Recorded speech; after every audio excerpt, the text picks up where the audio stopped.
So you mentioned that you've invested in 12 startups. What are the primary industries? UI, UX, EdTech, gaming startups. I usually go for the founder check, or it's called the founder vibe. They need to be smarter than me in that industry.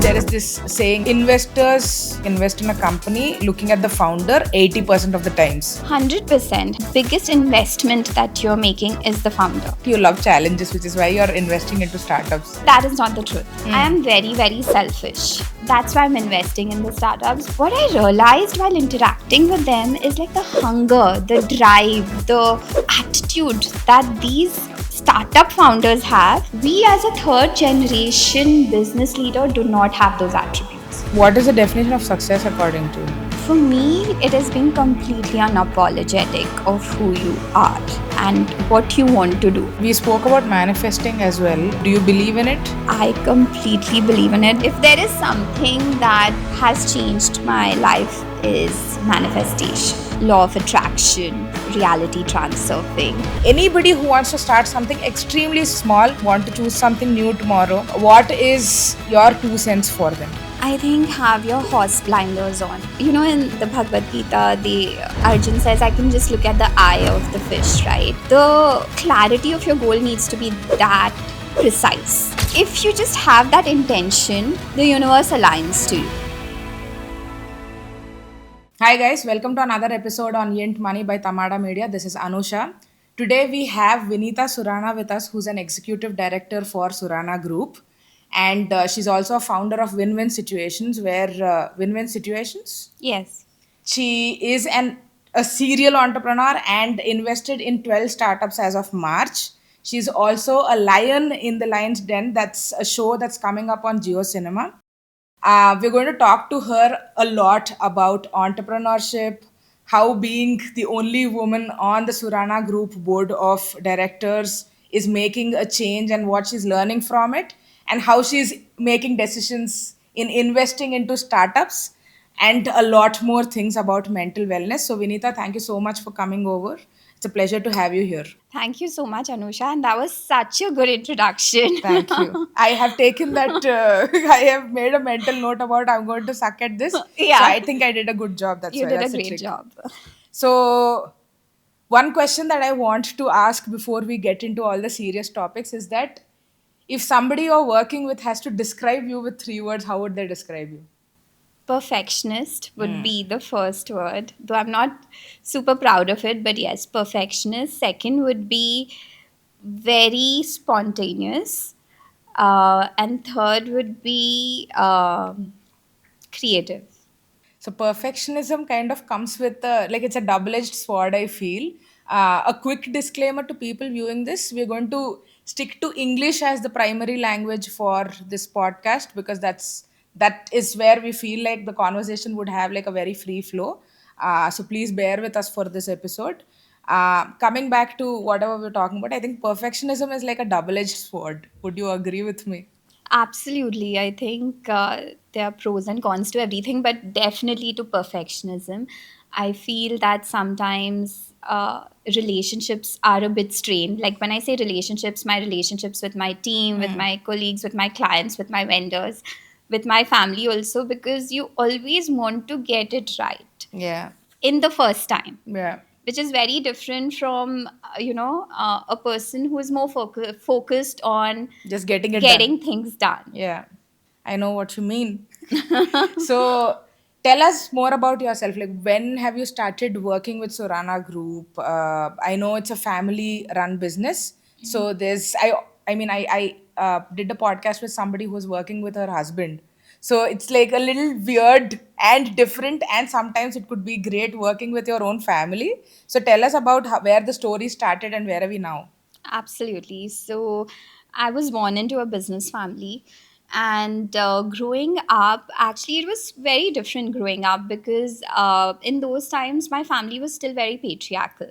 So there were certain roles that women did, and there were certain roles that men did. So for me, it was like always challenging that status quo.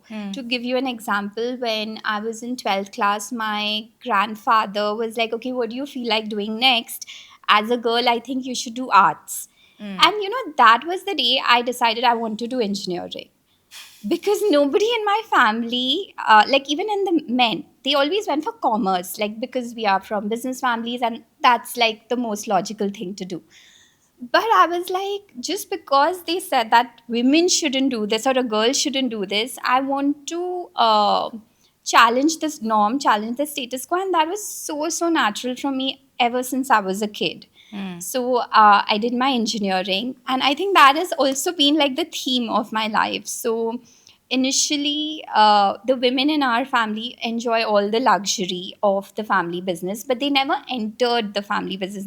They never entered the boardrooms. They weren't actively involved in decision making in the family business. However, they would get a lot of benefits. So what I mean by that is they are like passive board of directors. They are in the passive board of directors, and you get a lot of benefits. They are shareholders, and you get a lot of benefits from it. So what I when I graduated from college, I was like, I want to enter my family business. I want to see how it feels to be an active person, of all the privilege that we have. Like how can I be a part of it? And initially, when I used to go, like nobody used to take me seriously. My CXO, CFO, senior management, like, yeah, she's just here for time pass. Yeah. And at the moment, it really took a very big hit on my self confidence. Yeah. So, like today, I can smile about it, laugh about it, but at the moment, as as a young girl, it was you need that ecosystem, Yeah. that that somebody needs to believe in you or in your talent, and I didn't have that in my initial days. So what I found is, I used to come home, cry, or like everybody has like those moments of struggle, but initially for me it was like this. And in those moments, I found a few mentors, I found a few books, I found a few uh, really, really good friends who told me that there is nothing that you can't achieve. I was just those basic lines, lines like this. I was like, okay, let me go back. Like, let me go back tomorrow. And like day by day, I used to go to the family business. When I entered the family business, we had two public listed companies. We were going through a demerger. So our telecom company was demerging into a solar company and a telecom company on the National Stock Exchange. So immediately I was a part of it. I got to go in various different departments like HR, accounting, marketing, and stuff like that. Okay. So I got a holistic view of how the business runs. Okay. But still, the projects that used to come to me were something that like the male counterparts were either tired of or they weren't very important. So at the time, I remember we had this project where we had these voluntary carbon units where, as a renewable energy company, you have these tax benefits, and everybody in like the promoters in the group were trying to sell it for around 2 years, and nobody could do it. And then it came to me, because it's like, in a way, like nobody is giving it, everyone's tried it, they know that it's not going to happen, and then those kind of projects used to come to me. Yeah. And I was like, okay, what can I do differently and make it a success? So my method for it was to see that what worked and what didn't work. So they went to all renewable energy companies, and I took that project and I was like, why what if I can go to conventional energy companies and tell them that these are the tax benefits that you can get from a renewable energy company? And within 6 months, I was able to close that sale, which was, at the time, it was around like $300,000, which was a huge amount. Yeah. And those kind of projects immediately put me on the map. But I even remember till date, there was a group mail to my company which was sent by my COO, and he was the only non-family member or promoter in the CXO level. So even though sometimes your family may not take you seriously till you put yourself on the map, I feel there are a lot of other people who believe in you. And if you can find that find those people in your life and build on it, Yeah. it's amazing. Like today, my biggest cheerleaders are my family, but it wasn't the case back then. I appreciate you very transparently talking about this because I think it's a conditioning that comes with like us not speaking about what were the uncomfortable aspects of growing up. It's very important that we bring that in limelight as much as possible because more often than not, all of us are going through the same thing, right? Self doubt, family not trusting in us when we want to do something differently or we want to step up. So all of these things are very important aspects of our conversations, and I think podcasts are beneficial for the same reason. So when you started talking about this, you mentioned something like proving him wrong. I wanted to do this to prove him wrong. I wanted to get into engineering because I think My a lot of women, uh, as much as this is not something that I want to dwell on, a lot of women, I think, and a lot of people in other aspects also, like if let's say like it's a family of doctors, right? If somebody says that like you can't become a chartered accountant or you can't become an entrepreneur, it I love how a career when it starts with proving somebody wrong, the zeal that comes with it is, I think, just beautiful. And I think it's not something that anybody can take away from you. Mhm. That's one thing that it's innately there already. It's just that somebody just igniting it in you. I think it's very beautiful. And through whatever you just mentioned, I think it starts with proving somebody wrong, and it then continues to proving yourself how things can go in your favor if you just put your heart to it. The next thing that I wanted to ask is, what does an executive director in a group like this do? Sure. So, just picking up from your point, like, I completely believe in that, that word ignite. I think that really ignited everything in me. And coming from a privileged background, we tend to be on the sleep mode Mm. because we have everything easy in terms of material things. Yeah. We have everything easy. So we tend to be on a very like a sleep mode. And this really woke me up, Mm. and episodes like this. So when my father said like you can't go, like I don't think you'll be able to get into an Ivy League, Yeah. I was like, now this is the only thing I'm going to work towards. Yeah. And eventually I got into it and I graduated from the Warden School. Coming back to your question, the executive, when you say executive director of a group, so we have 20 unlisted companies and 3 public listed companies. Okay. So, an executive director of a group is basically you are on the board of these companies, Mm-hmm. you have an overview of these companies, but there are few companies you're actively involved in day to Mm. day. Mm. So we have like solar, real estate, and copper. These are the 3 public listed companies. Apart from that, we are into various other sectors which we may not be known for because those are much smaller companies. Okay. Um, And if you don't mind me asking, what is the spectrum of valuation that they have, the 20 of the unlisted companies? the entire group is currently valued at 1500 crores, Okay. but it because we have 3 public listed companies, the valuation changes from upwards of 2 plus or minus 200 crores at Okay. any given point of time. Okay. The unlisted companies would be around 30% of that. Okay. The 70% is for the public listed Got it. companies. Got it. Fair enough. But having said that, say warehousing is a part of something we do, and we have the topmost clients like Kia, Skoda. We're also warehousing for Amazon, Flipkart, Big Basket, Udan, like these kind of companies.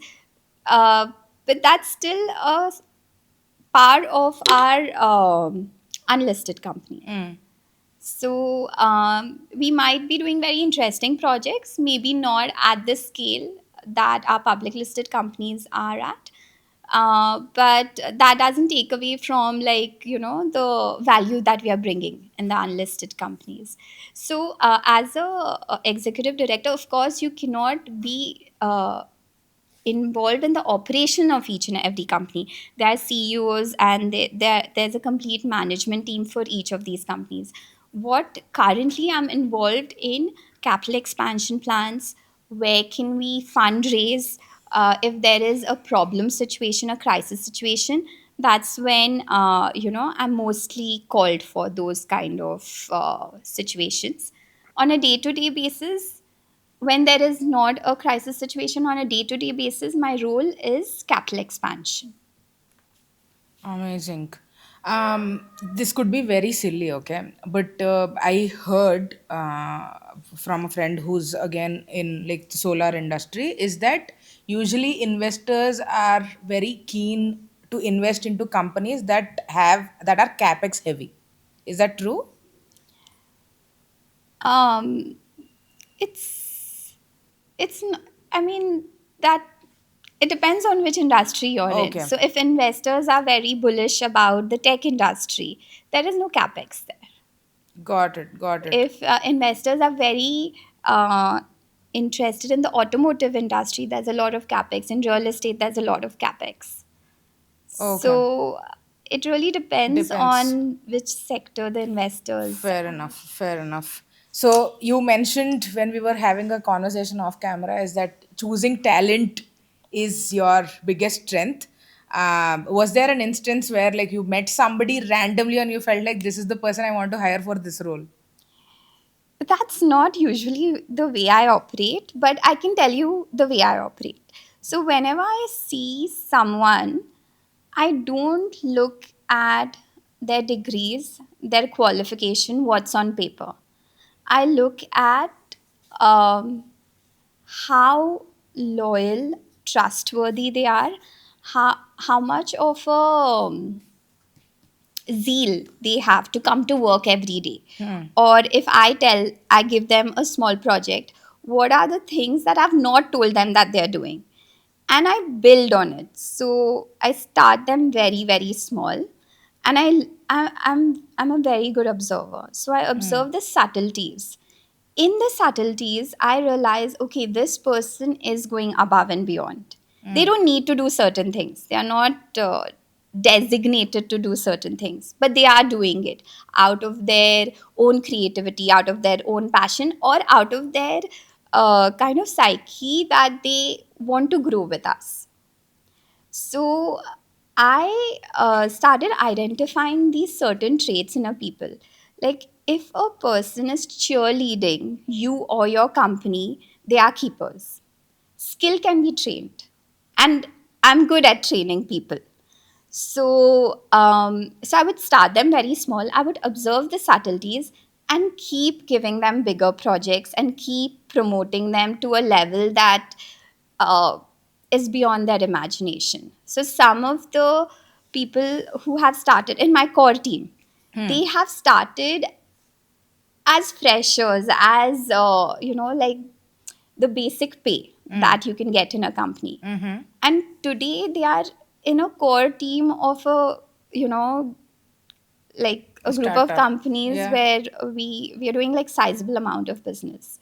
Amazing. So the way they have upgraded themselves, the way they have upgraded their families is the biggest compliment, or is the biggest win for me when I go to sleep. Amazing.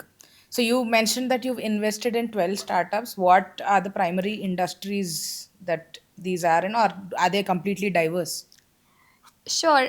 So it's not by design, but it's by default. A Okay. lot of them are in tech. Okay. Invested in UI, UX, ed tech, gaming startups. But I'm not stuck to it because, like I said, it wasn't by design. Okay. So I usually go for the founder check, or it's called the founder vibe, Okay. right? Like a founder vibe check. So as I identify people in my group of companies, my employees, right, is the same way I go for founders. I'm like, do you know the business? And they need to be smarter than me. They need to be better at me in that industry. So if you know the business, if you have that attitude, that, if you have that fire in the belly, and if you're also at a principle level, at an ethics level, if our vibe is matching, I feel I found the right fit for the founders. If you see all my founders, if you put all my founders in a room, you'll be like they're cousins or they're relatives. But they're not. They're not. Because they have very, very similar traits.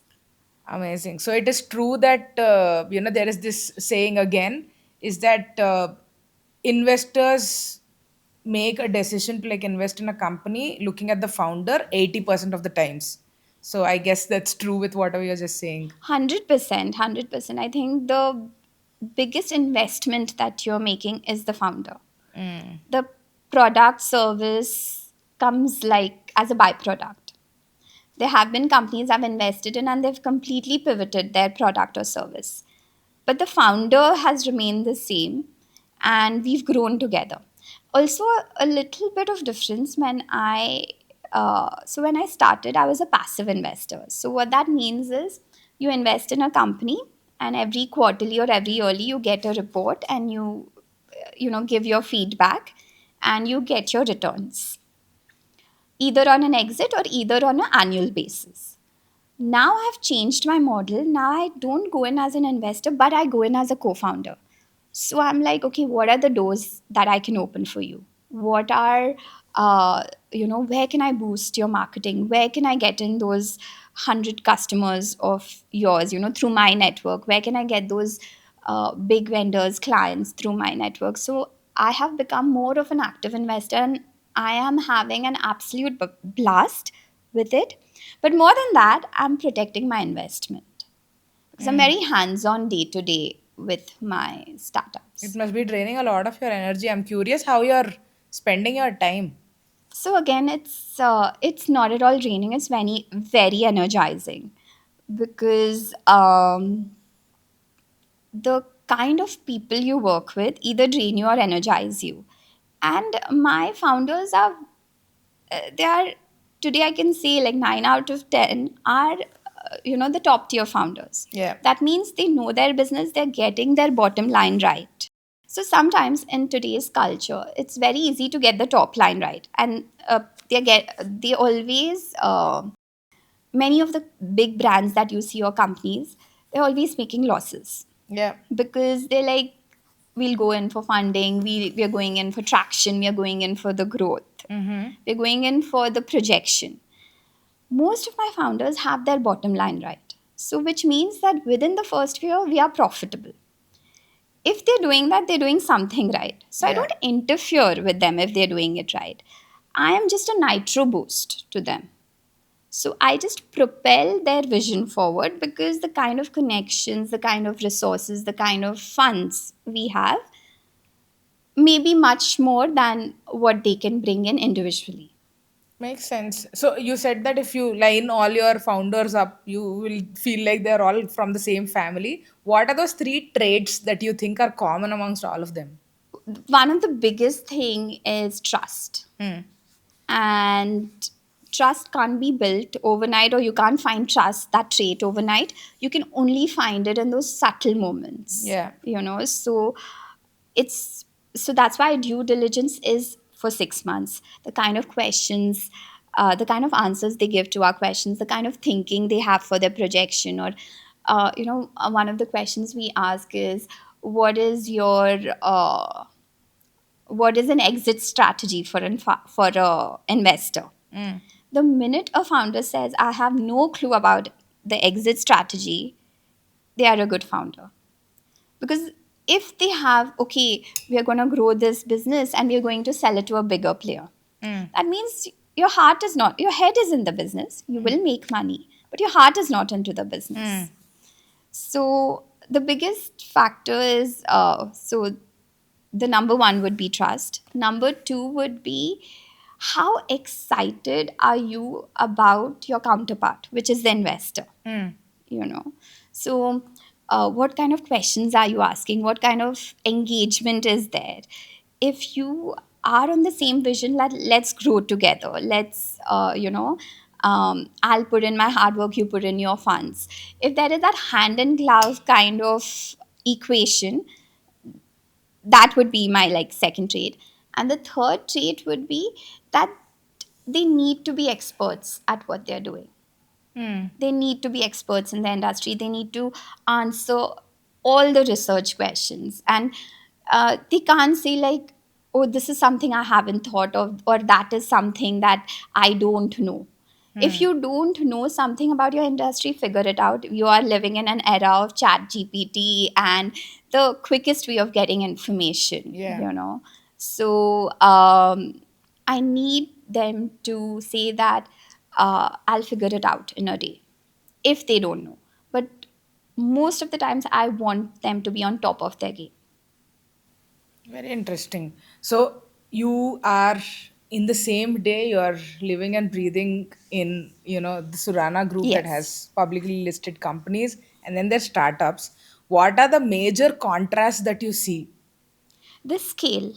Mm. The scale. So, see, in Surana Group last month, we bagged a project for 54 megawatts in our public listed company from the Maharashtra government.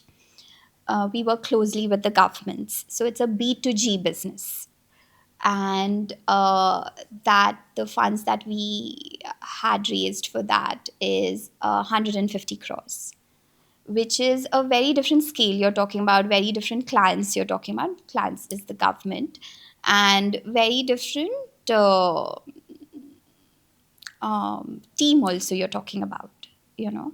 When it comes to startups, it is normally B2B or a B2C business, smaller scales. When you're consumer facing business, you know, Mm-hmm. it is okay, what would the customer like, what are the habit patterns, um, and you have to be very creative and innovative when you are in doing business with the, say, the government or at a larger scale. You've already figured out the processes and systems, Mm. so it's a bit more robotic or automated, or you know, it's just running on a very Autopilot, yeah, yeah, successful yeah. model. Yeah, because you've already Been there, experienced done doing, that. yeah, You're just scaling. yeah, Here, every day is a crisis situation. Every day you're like, I didn't think that the customer wanted this, I didn't know that they needed this. yeah, So you're learning on the job. The process improvement is every day. yeah. There, we've already done that 10 years back. Mm. So that doesn't mean that we won't upgrade our innovation and technology, but even that is uh, very very systemized. So Yeah. say now, if I want to upgrade my solar module manufacturing technology, I tie up with the German manufacturers. They've already patented their technology and we bring it to India. Mm. So I think those are the nuances that they are different in. I always tell like my startup founders, it's like running a family business, it's like sitting in an A380, and running a startup is like building a plane while you're flying it. So when I hear you talk about the startups and Surana Group, right? Like what I can sense is that you love challenges, which is why you're investing into startups. Am I right? Honestly, like everybody looks at me and they're like, oh, you're so generous, you're so philanthropic, and you have such a, like, such a big vision, and that's why, you know, you're investing in these startups. But that is not the truth. I Hmm. am very, very selfish. That's why I'm investing in the startups, because when I used to go to startup incubation centers, so I think around 8 years back, I used to get a lot of invites to go as a speaker. Hmm. So I used to go to these startup incubation centers to motivate them about entrepreneurship, women in business, and these kind of topics, mindful leadership, and stuff like that. What I realized while interacting with them is like the hunger, the drive, the attitude that these startup founders have. We, as a third generation business leader, do not have those attributes, or at least I did not have them. Hmm. So I used to wake up in the morning and, you know, my day would be fairly flat Hmm. because the systems and processes are already set. All Hmm. you have to do is either maintain it or either increase something which has already been done. Yeah. But for them, you know, with such limited resources, they're doing their marketing, they're doing their HR. It's like most of them are either solopreneurs Hmm. or two people startups, and they're doing everything on their own. And we have, like, you know, the best of company accountants, company secretaries, HR, legal, everything over there. Yeah. But I did not have the hunger and drive which I saw in them. Mm. So that was a time where I was like, if I can marry the two, if I can marry our resources to this kind of attitude and hunger that they are bringing to the table, I think we have hit gold. So that's when I started investing in these founders and startups, and fairly, it's been a very good journey. There have been times where I've burnt my fingers, where I did overbelieve in somebody's vision Mm. and it did not go the way that they had envisioned. I wouldn't say an investor, like, they have everything right or they have their formulas right or it's like the easiest way of making money. As any profession, it has its ups and downs. Yeah. You burn a lot of money too. But I think you after a point you come to a formula that is working for you. Mm. And in the last 2 years, I think I have kind of found that formula. That's a very interesting way to put it. Like, I think you're trying to, I think, build, live both the strengths that you have. Very amazing way to put it. My train of thought is lost after I heard that. Very interesting. Investing again, like you said, in some places it will not work out very, very well for you. Was there like an interesting backstory that you can give us where like you've had the most stressful day or a bad day where things did not go your way and how did you manage it? Not only a bad day, I've had bad months, I've had bad years. Okay. Where you believe in the founder, in Mm. their vision, Mm. and actually it was initially when I started my investor journey. So I was an entrepreneur all my life, and then I started my investor journey. So I had a lot of backlash again from the promoters, from the family, that are you sure? Because we, like any business families and Marwadi business families, we bet on ourselves. Mm. We put the money where we think is the least amount of risk, Mm. which is in our own business. Mm. So to kind of invest in unknown people, and most of them did not even understand what it means to be an investor. Mm. So because you're not getting, it's not a rev share model. Mm. You're not getting revenue on a monthly basis, Mm. right? You are getting after a year, after a couple of years, depending on how you structured the terms and conditions. So when I started my journey, I had a lot of backlash, and I wanted to prove it again. So I think I went in too quick with a few founders Okay. without my due diligence team. Honestly, at that point, I didn't even know that I need to have a due diligence team. I need to do these things. I invest, on the show also, the Lions Den show. They say like everybody is writing their checks through their head, and Vinita writes it from her heart.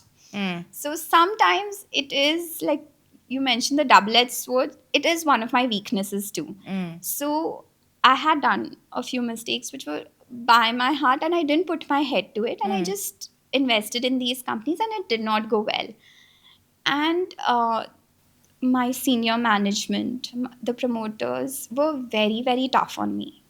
Like, you have made this loss.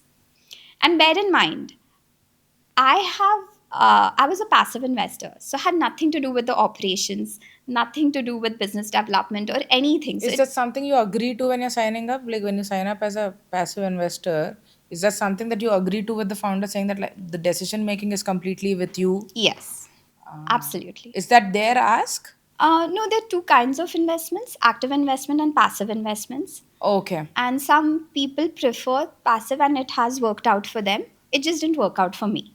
Okay. So what happened is we made these losses, and they came back very uh, heavy on me. Like, they criticized me a lot. And for me, again, at those certain points, you doubt yourself. You're like, okay, should I quit? Mm. Should I quit being an investor? Yeah. And I had taken a break for a couple of months or maybe even a year, and I think that was COVID time too. So had a lot of time to reflect on. And I was like, as an entrepreneur, your middle name is risk. You Mm. have to take risks. Yeah. That's where the rewards are. So if I don't get back up and give certain people a chance who I believe in, I will never know if this formula works. It's like dating. Yeah. If you have a few bad boyfriends, Yeah. you can't say, I'm giving up on dating. Yeah. So went back into the game, but this time I was extra cautious. You know, took a long time to invest, took a long time to understand the business model, and then I started investing in these founders. What are your ways of keeping yourself up to date with the existing trends, or how a business works? If you want to learn about something, what's your go-to method apart from, of course, interacting with the people that you do on a daily basis? What are your go-to methods? So I think I really believe in this quote that you are the sum of the top five people you interact with. Yeah. And I realized this like 5, 6 years back that I need to keep certain people very close to me. Mm. Somebody who's good in technology, like at the top of their game in technology, somebody who's at the top of their game in spirituality, at the top of their game in business, health. So these 4, 5 people, you can call them mentors, friends, or well wishers. Mm-hmm. They are very, very close to my heart. Like they can go murder a person also, but I have this unconditional, wavering faith in them, and I Mm. keep them very, very close to me. So this, I am there for them whenever they need me.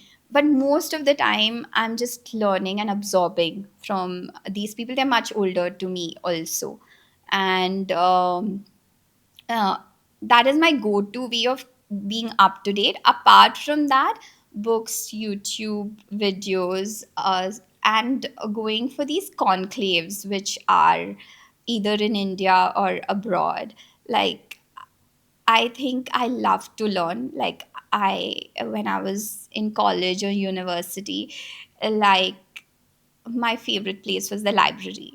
And even today, when you have brain fog, or you can't understand certain things, or you can't figure out certain solutions, Yeah. uh, there are different ways people like go to their answers. For me, it is just being in a room full of books, and I don't even need to read, but just being in a library kind of atmosphere, I think it does something to me. It calms me down, it gives me those fresh ideas, and it is really like my mecca, like my temple. Very nice. Do you listen to podcasts? I listen to a lot of What podcasts. What's your go-to? I really like Jocko Willink, Okay. um, and Chris. Uh, Hemsworth, not Hemsworth, of course. Chris Um, Willings or something. yeah, I know who you are referring to. I can Yeah. visualize his face, but yeah, I also like the Diary of a CEO. CEO. Yeah, Yeah, that's also those really good. are yeah, those are my go-to things. So I think in English, so most of them which I would go to is these English Fair enough. podcasts. I think. Did you ever give a try for Huberman Lab? That's good too. That's Hardcore good too. science. This man, Yes. 3.5 hours of Yes. facts just about that topic is crazy. Yeah, yeah, and the kind of guests he brings too. So I saw Huberman and uh, blanking out on the name, the guy who has calluses. Like he is like No, no, doesn't ring a the bell now. army SEAL guy who lost a lot of kgs. No, doesn't ring a bell. No, No. I went a little heavy on all his episodes about coffee, sleep, productivity. These are my go-to episodes. No, I love productivity podcasts, and I also love technology. Mm. So what I mean by that is when Notion came out, I wanted to learn everything about Notion. So I think it's the most popular productivity tool that most people use today. Mm. And when you're in a family business, you don't really need a Notion. That is more for again startups and solopreneurs, and mid-sized tech companies and stuff like that. But for me, it was a game changer for my personal and professional life. Mm. So, productivity tools, productivity podcasts Yeah. are definitely very inspiring. Are there any methods that like you follow them to the core on a daily basis? Is there And something sorry, that I've also, of course, yeah. heard your podcast Thank you. Thank too. you. That was not a plugin that I asked for. But thank you. And the kind of guests you've brought in, like, um, I do understand Telugu. So the kind of guests you've brought in and the kind of questions you've asked them is like really cool. I did not, I promise I did not ask them silly questions like, will the investors invest if the capex is happening? So, is there any productivity tool that swear by? Notion. Can you Notion. explain that? It is like a life management tool. Okay. If you're a content creator, you can manage your content calendar, your content creation, your script editing, release date. If you are a entrepreneur, you can release your, you can plan your, the products, what are the bugs in it, when you have to like upgrade your product. If it's a service, like you, it's just you can manage your life there. You can manage your day-to-day activities, your weekly activities, your big projects, your personal life, like all. It's just a life dashboard, I can say. So Notion is something that I use. Trello is again something for creatives, Hmm. is really good. So it's like the Kanban method, the Japanese Kanban method into a digital space. Google Calendar cannot be, missed. That is something I Yeah. wake up to every day. And I would say, in terms of productivity, what else? Um, yeah, I think these are the top three, I would say: Notion, Google Calendar, and Trello. Interesting. So, you mentioned about how you look up to these five people. Is there one person that you look up to and want to, you specifically share with us what are the aspects that you want to, work on and Imbibe. imbibe? Yeah. Yeah, I do have a mentor who has taught me how to life. So, why do we have a sad day? Why do we have a happy day? What is the importance of happiness and sadness and good emotions and bad emotions? And why are you triggered at Hmm. certain points and why you calm in others? What are your strengths? What are your weaknesses? How do you see yourself without any masks, without any filters? How do you truly know who you are and then operate from your strengths and weaknesses? Or how do you give yourself the complete permission to be yourself, Hmm. irrespective of log kya kahenge, or what other people think, or Hmm. what society thinks, or what media thinks? Yeah. um, and I think one of the biggest qualities I try every day to emulate is walking the talk. Hmm. There are so many people who can give you good advice, but are they living that advice? I am not sure. Yeah. So, an example I can give is somebody in your family, say your cousin, aunt, is giving you marriage advice. How is her marriage going? If somebody is giving you health advice, how is their health going? Like, as a society, we are in such a sleep mode. We just say things to say things. Yeah. You've met in a family function, so you just say something, oh, Yeah. you should do this.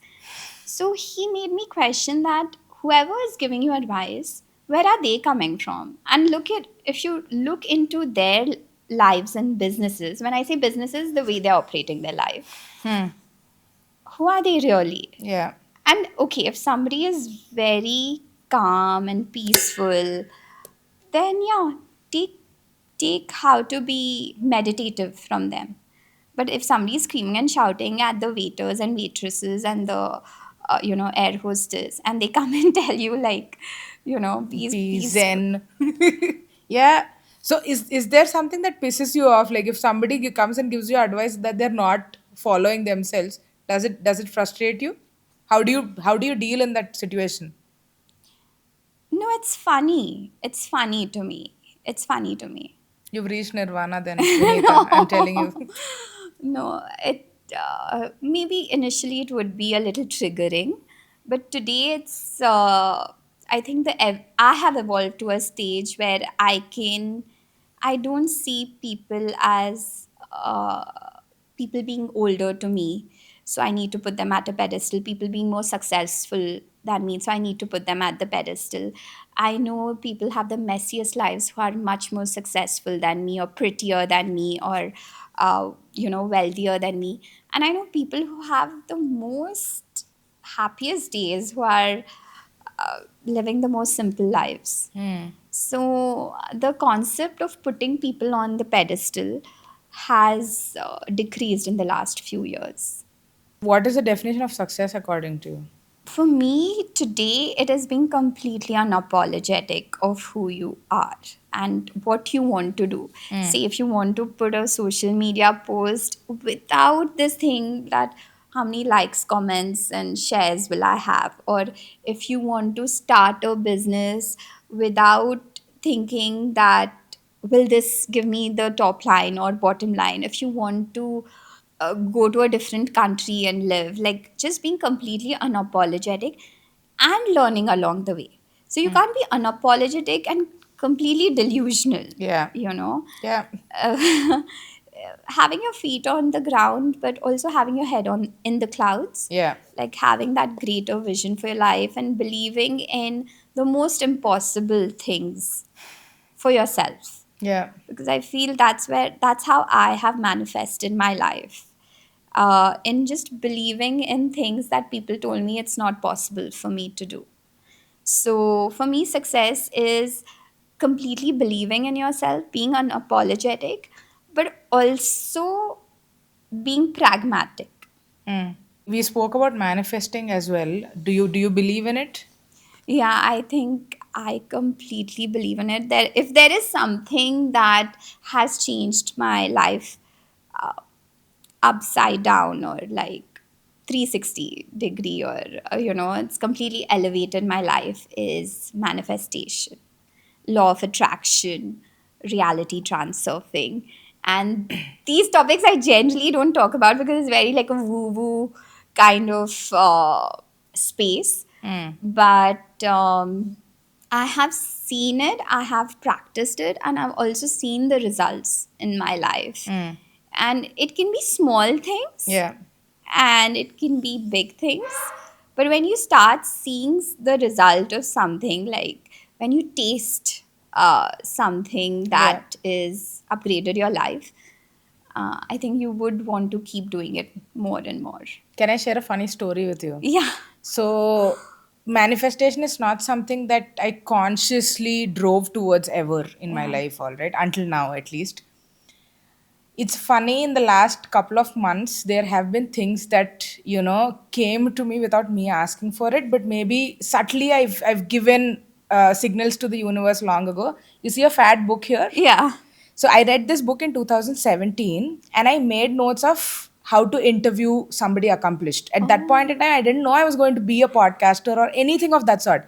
But there are notes that I made. These are the questions that you should be Oh my asking. These god. are the things. So it was a goosebump moment for me when I picked that book up after 5 years.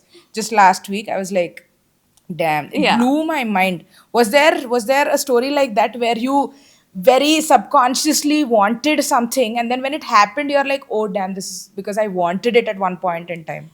I think for me, I love being a keynote speaker. And it's, I feel also this, like, if you've seen Doctor Strange, they say you don't choose your cape, the cape chooses you. Yeah.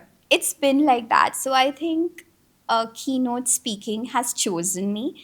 So early on, I used to have these glimpses, when I used to see people holding the attention of a room of 300, 400,000 people in it, and holding that attention. It was very intriguing for me. Like, I would have goosebumps, and it could be anybody over there. Yeah. So I could be watching a video, or I could be one of the participants where somebody is holding the room. And when I used to have these goosebumps, I was like, so I started vision boarding. So I used to put it on my vision board where I am on the stage and I'm holding a room of 100, 200 people, or I am, you know, um, leading a group of women entrepreneurs and stuff like that. And and then life happened, and you do like various things. And 3 4 years later, I started getting these invites, but it was just a room of 20 people, just a room of 20 people. um, but I was like, okay, let me just show up and let Yeah. me see. So I wouldn't know the head or tail of how to, deliver a speech or what to talk. And I used to just go, and I used to say what's the best I could do in that point. Yeah. And after that, the women or even men, they used to come and say, you're very inspiring, you're very motivating. And these words stuck with me. I was Hmm. like, okay, I need to work more on this inspiring and motivating thing. And I started finding stories in my own life where I have, questioned the norm, achieved something, gone Yeah. beyond my potential. Yeah. And I would keep sharing these. And 20 people room became 100, became 500. And now it is like my day job.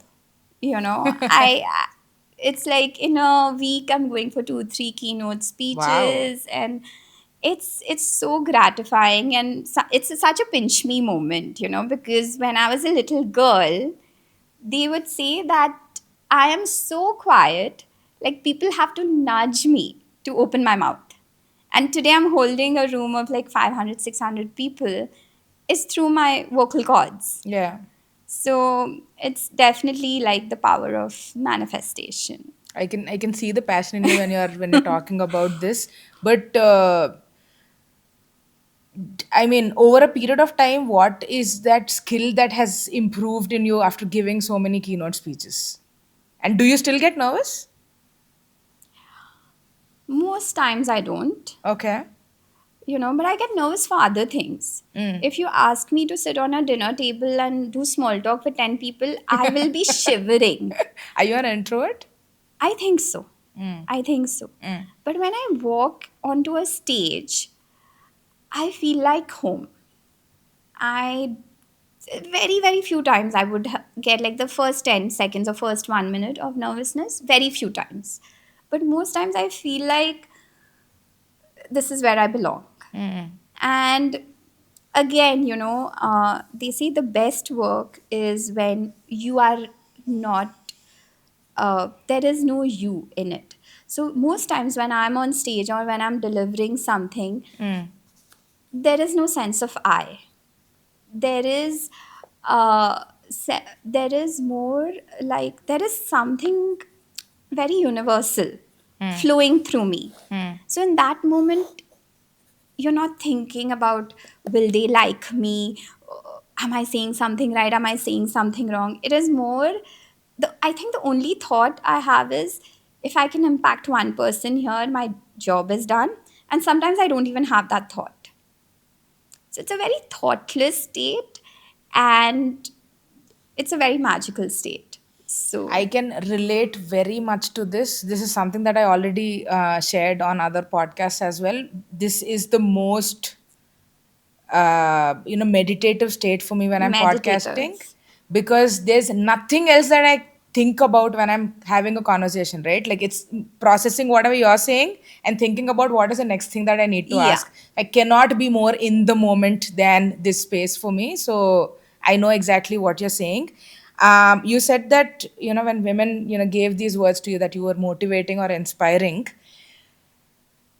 Please take a minute, if need be, and share us the most motivating story that you've ever shared of yourself, of something that you've seen in other people's lives. Because I think that's the most effective and impactful manner to share something with our viewers as well, is that if we could put at least one person to action with the story.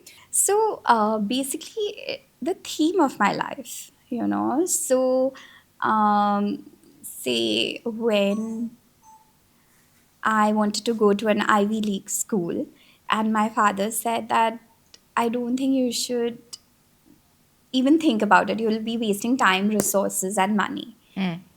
And for me, the first thought was like, okay, then let me do it without his resources. Mm. You know, let me do it without uh, without compromising on my time of work. So 9 to 5, I would be in my family business. Before and after, I would study for the GMAT, and let me prove it to myself. And trust me, I don't know how the universe works. I had a couple of friends who were also At studying what? for, sorry, GMAT. yeah, studying to go to these kind of schools. Okay. And it's really, really funny, like, because, I come from this background, but there was this course for $500, okay, at that point. And I was like, I don't want to spend because I'll have to ask my dad. And so it just fell in my lap. So my friend said, hey, I've already bought the course. You want my username, password? Mm. Like, it just fell in my lap, and I'm like, are you serious? I am so grateful for this, and stuff like that. So I started getting, so I have seen this one. Once you have put your mind to it, there will be somehow people who come and join your mission. Mm. It's a mission at that point. Okay, so anyway, so this friend of mine said this. Then I got connected to uh, a friend's friend who was already at an Ivy League school, but not in the top three. And he said, why don't you come to the school? I'll give you a tour. Mm. And I was like, okay, how do I go to the US? Mm. So at that time, there's a very funny story. And if my husband's watching it, he's probably going to have like a good time. But so my parents were very interested in getting me married.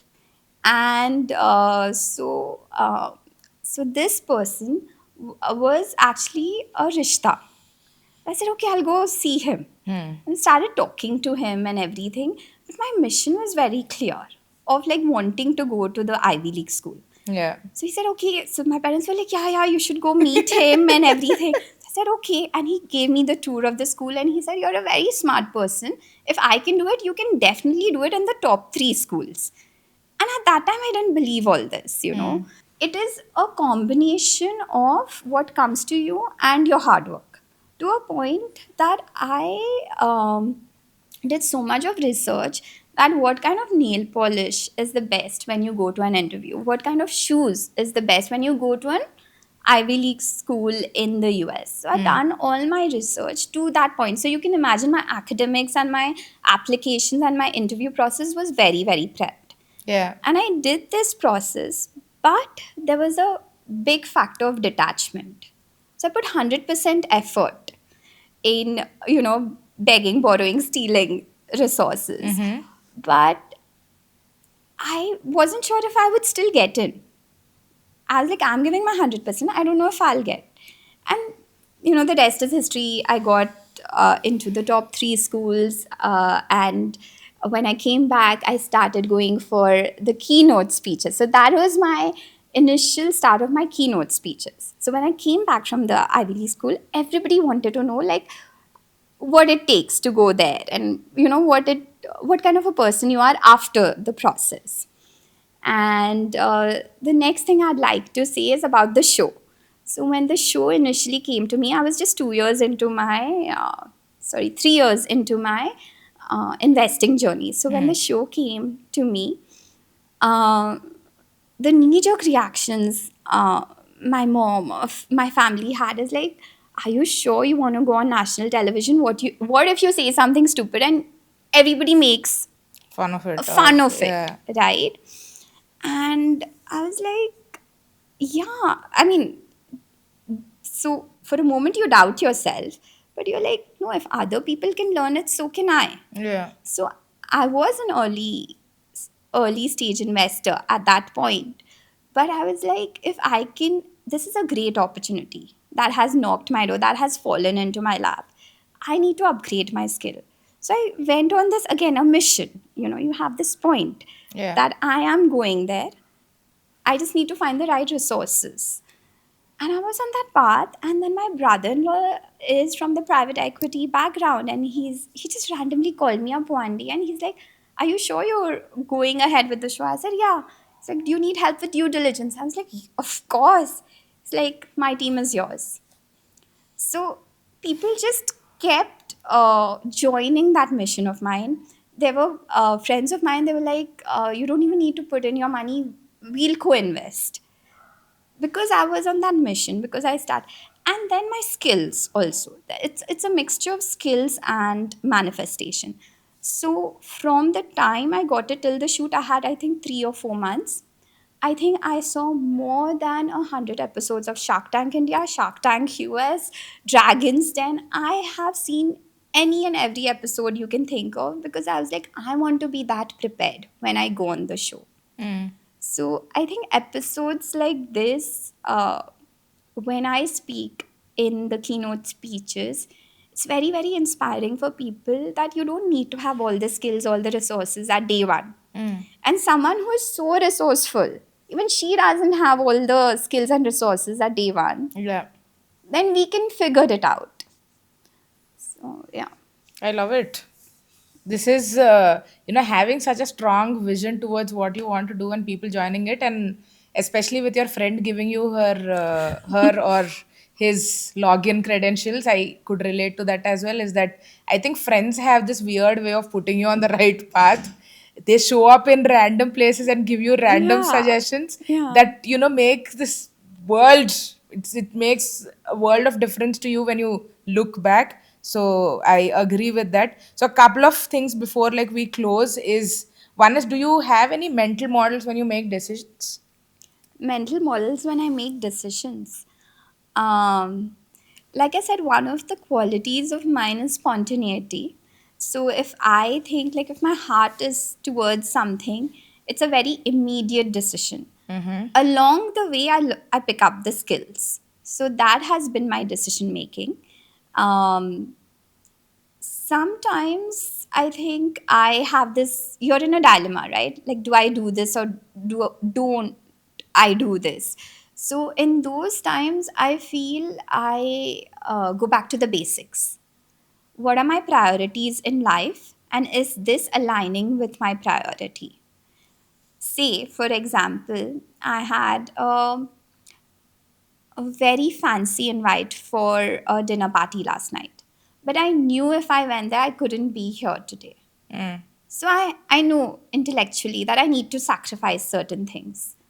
Because for me, right now, priority is the podcast. Right. So, yeah, sometimes you're like, oh, but can I do both? I know from past okay, one of the other thing with decision making is I'm very cognizant about my past experiences. So I Mm. have like this data bank of past experiences where I have over anticipated myself. So I was like, I get up in the morning and I'm like, okay, I can do a triathlon. Mm. I got injured in 2 weeks. Of course you can't. Of course you can't. You need to prep. Mm. First do running, then do swimming, then like do cycling. Within a month, I wanted to do all three. So from the data collection of my past experiences, I think I make better decisions today.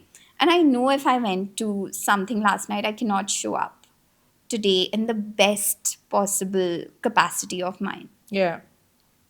So one of the podcast guests that we previously had, I asked her a similar question, that like if she had any decision making framework. She was like, if I have a decision making framework, I would fail because I make so many decisions on a daily basis. If I sit with a framework, I'm going to fail as a leader.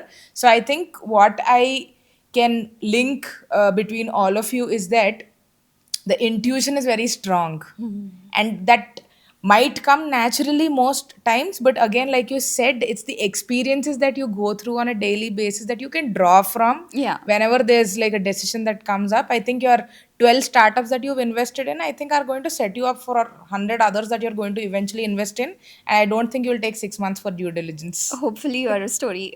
Hopefully, you're a fortune teller. You never know. All right. Before we wrap up, I know this podcast has been a bundle of knowledge, wisdom, and amazing stories from you.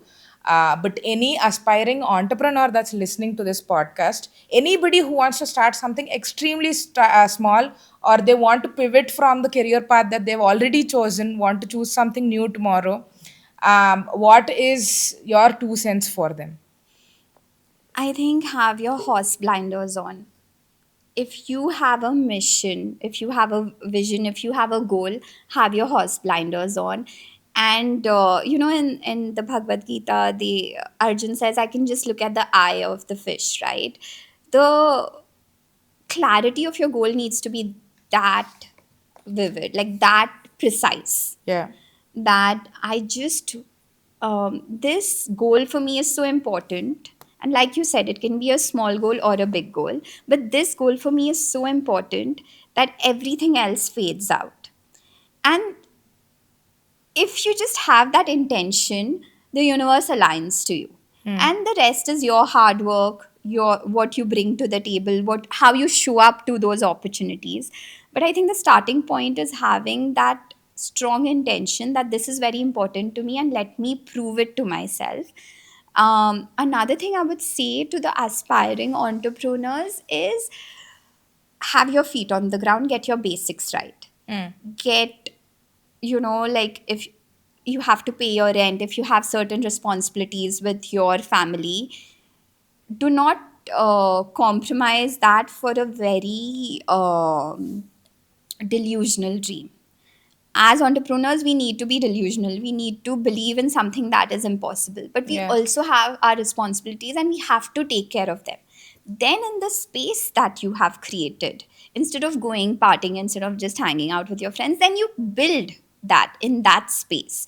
You have to do certain sacrifices. But from my standpoint, it's not even called a sacrifice. It's Yeah. just called like you have your priorities right. So have your feet on the ground and your head in the clouds. Like you have to go for the whispers that you have in your head. And everyone knows, by the way, everyone knows what they're truly, truly passionate about, or what is, that nudge or that calling that they're getting at this moment. Yeah. And the more you water that nudge, you water that tree, I feel like the bigger things come out of it. So today it can be just like I need to go to a Pilates class. Tomorrow it might be like I want to open this Pilates studio. That comes like I think from like baby steps. Just to add one point to everything that you said so beautifully is that please do not look at age as a parameter. You can start whatever you want at whatever age, even getting married. Do it when you want to. There's no right age to anything. That's one thing that I wanted to I add. feel that about age. I feel that about gender. I Yeah. feel that about skill, about talent. Like, don't do not Restrict. ever think that if I don't know English well. There's so many employees in my company. When I sit with them and I say, "What is your biggest insecurity?" They're like, "We don't know English well." And 2 years later, they are doing such beautiful stuff. They've upped their skill, they've upped their talent, they're earning so much more than Yeah. someone who has a PhD in English. Mm. So d- uh, what you think your insecurity is or what is holding you back, 9 out of 10 times it's just an excuse.